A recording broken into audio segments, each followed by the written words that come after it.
안녕하십니까. 반갑습니다. 새만금TV입니다. 자, 오늘 또 여러분들과 함께 새만금에 대한 이야기 쭉 이어서 나갈 텐데요. 벌써 또 이렇게 새해가 밝았습니다. 정말로 시간이 좀 많이 빠른데요. 새해가 되면 여러분들이 수많은 계획을 이제 잡게 되는데, 물론 저도 많이 잡았는데 여러분들도 계획을 잘 세우셔서 여러분들이 이루고자 하는 소원을 성취하시길 바라겠습니다. 올해는 아무래도 재테크할 수 있는 가장 절호의 타이밍이 올지 않을까, 이렇게 여러분들한테 말씀을 좀 드려볼 수가 있겠는데요. 작년에 급격한 금리 인상으로 인해서 어떤 투자 심리가 갑자기 위축이 되었다. 결국에는 이제 수요가 상당히 위축이 된 상황에서 가격 하락이 만만치 않았는데요. 부동산 가격, 특히 아파트 가격이 좀 많이 꺾이는 모양새입니다. 자, 그러나 실질적으로 토지 가격은 떨어지지 않는다라는 거. 여러분들, 그래서 우리가 토지 투자하는 이유가 바로 이런 부분들, 경기를 방어할 수 있는 그런 종목이기 때문에 그렇다라고 볼 수가 있겠습니다. 더욱이 개발지 같은 경우는 경기가 급하강한다 하더라도 어느 정도 수요가 따르기 때문에 가격적인 방어가 이루어진다라고 볼 수가 있겠는데요. 제가 부동산, 특히 토지 분야에 20년 있는 동안 이렇게 보더라도 경기가 좋든 안 좋든 간에 땅값은 그렇게 크게 영향을 받지 않았다라고 저는 이렇게 생각을 하게 됩니다. 그래서 롱텀, 그러니까 기간을 좀 두고 본다라고 하면, 그래서 주식보다 그리고 코인보다 덜 위험하고, 그리고 아파트처럼 변동성이 덜한 종목이 바로 토지이지 않겠냐, 이렇게 생각을 하고 있고요.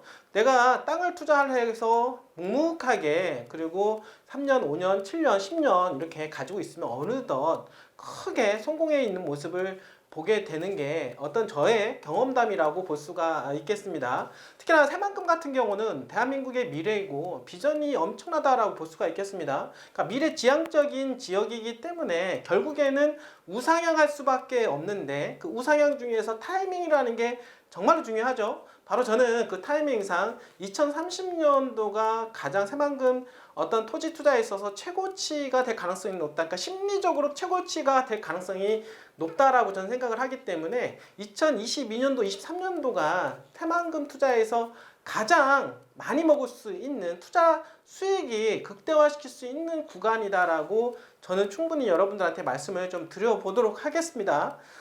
그 이유는 항상 말씀을 드렸던 대로 새만금 개발의 78%가 써 내려갈 뿐만 아니라 토지 가격을 자극시키는 요소인 바로 SOC 인프라에 대한 부분들, 도로망, 공항만, 철도, 자, 새만금에서는 트라이포트라고 하는데, 이러한 부분들이 구축이 어느 정도 마무리되는 단계가 2030년도라고 볼 수가 있겠습니다. 바로 그 지점이 바로 투자 심리가 가장 극대화되는 시점. 당연히 심리는 결국에는 가격인데, 가격이 가장 최고봉, 비행기가 이륙해서 최고 정상 위에 오를 때 그 타이밍 시점이라고 제가 말씀을 드리는 데는 그런 이유가 있다라고 볼 수가 있겠습니다. 자, 문재인 정부 들어서 가속도가 붙으면서 비행기가 이륙하면서 새만금 개발에 있어서 가장 중요한 부분이었던 도로망과 트라이포트라고 하는 공항만, 철도에 대한 부분들이 가시화가 되면서 실질적인 착공들이 이제는 일어나기 시작하는 시점이 되었다. 그러한 부분들이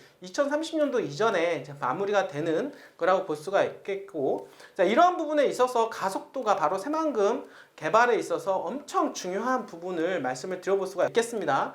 그만큼 올해는 바로 이러한 SOC 인프라에 대한 어떤 한 해가 되지 않을까라고 전 생각을 하고, 이러한 심리로 인해서 가격적인 부분들이 급등할 수 있는 여건과 토대가 마련이 될 거다라고 말씀을 드려보도록 하겠습니다. 자, 오늘 주제를 말씀을 드려보도록 하겠습니다. 자, 오늘 이제 바로 신년인데요. 새만금 점점 선명해지는 육해공 트라이포트 물류혁명의 거점 도시가 되다라고 하는 기사를 가지고 여러분들한테 말씀을 드려보도록 하겠습니다. 자, 보세요. 점점 선명해진다. 그러니까 예전에 새만금 하면은 어떻습니까? 정말 언제 개발될까라고 하는 불투명했었는데, 지금 보니까 어떻습니까? 개발에 대한 부분들이 선명해진다라고 하는 것은 저뿐만 아니라 수많은 민간 기업들이요 볼 때 새만금은 이제는 되겠다라는 사인을 받게 된다라고 하는 거죠. 자, 결국에는 이러한 얘기는 결국에는 돈이 몰린다라고 하는 거, 돈이 집중이 된다. 그러니까 돈이 집중이 되는 것은 결국에는 그 주변에 있는 부동산 가격을 폭등시킬 수가 있다라고 말씀을 드릴 수가 있겠고, 결국에는 땅값이 우선이다. 기반이 되는 것, 기초가 되는 것이 토지 아니겠습니까? 땅값이 치고 올라갈 수밖에 없다. 여러분들한테 좀 말씀을 좀 드려보도록 하겠습니다. 자, 점점점 육해공, 트라이포트 가시화가 되고 있는데요.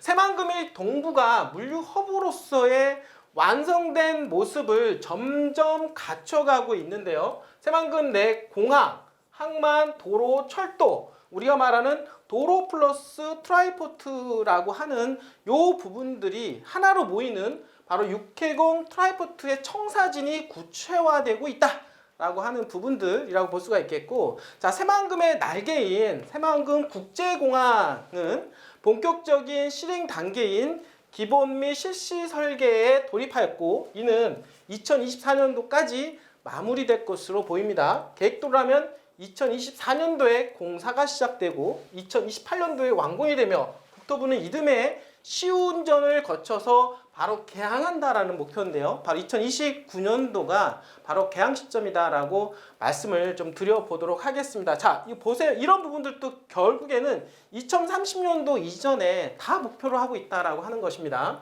자, 두 번째 보면은요.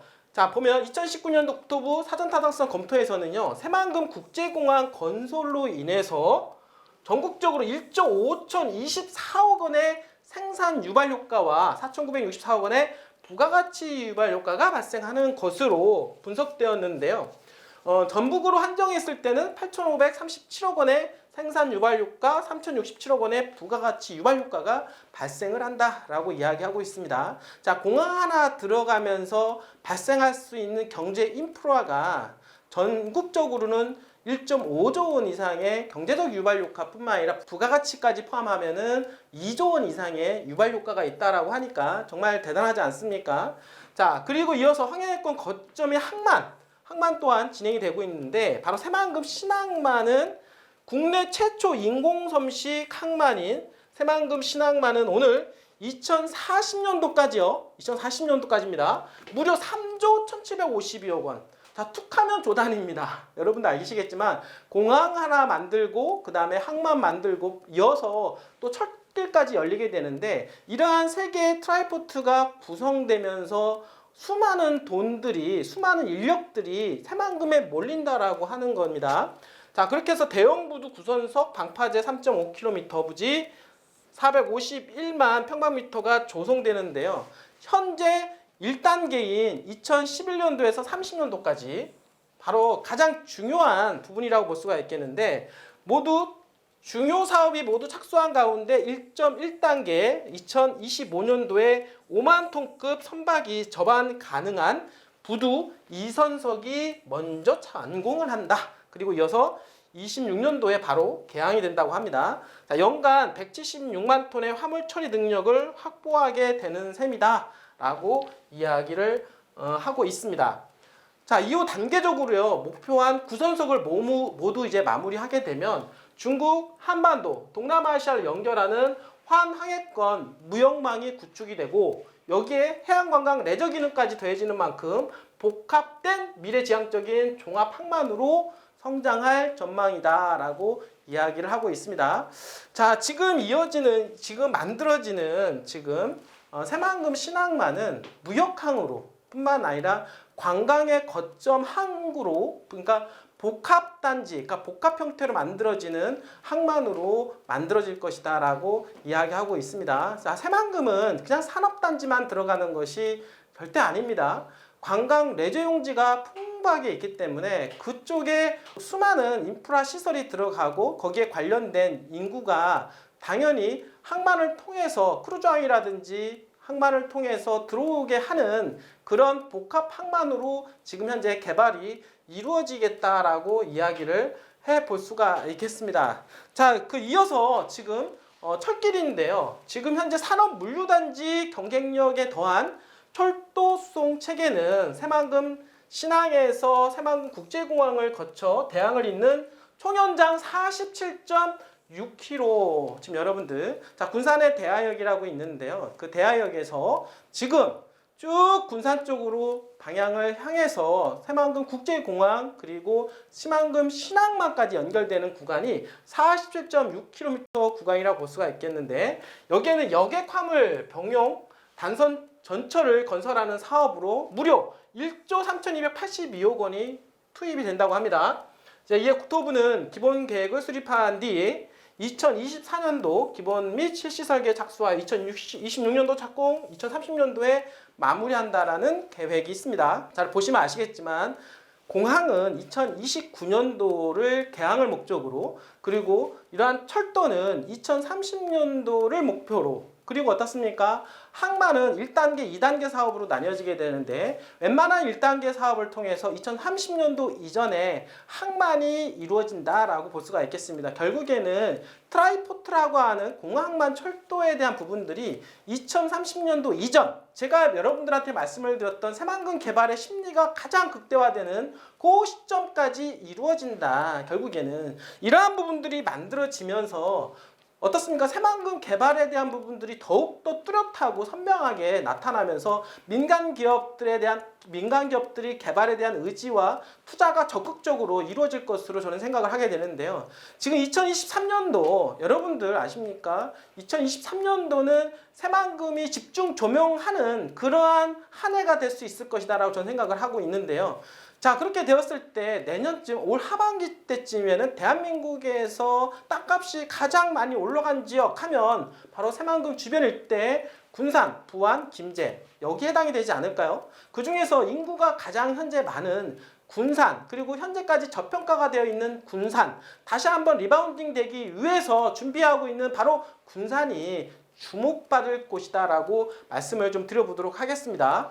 특히 이어서 새만금 인이철도는 예비타당성 조사에서 1조 2,709억 원의 생산 유발효과와 4,378억 원의 부가가치 유발효과는 물론 취업 유발효과, 고용 유발효과는 11,520명 그리고 10,903명으로 나타난 만큼 전라북도의 경제의 성장 하나의 동력으로 작용할 전망이다 라고 이야기하고 있습니다.